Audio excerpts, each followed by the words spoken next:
quick stop over for the bathroom before we head for a long drive again. And then you know me, I can't go somewhere without stopping here to get a quick video of the water, flowing water, which there is a snow. Meron pa siyang snow, pero mas maigi ngayon kasi nga hindi masyadong mahangin at saka still mahangin, but the sun helps a lot. Beautiful. There it is. Nakaka-relax talaga, diba? Kapag may tubig.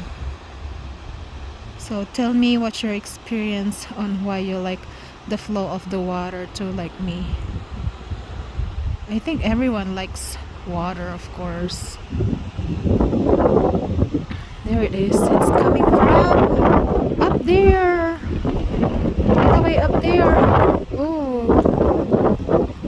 Nag-start na naman yung wind. Okay, there it is. Oh. Beautiful. This is how it looked like. There you go. Yan yung snow nila. Ang kapal pa ng snow, diba? And they have an awesome. See, andyan din yung aking babautin. Nandoon yung dalawa kong babautin. Alright, see you again, folks.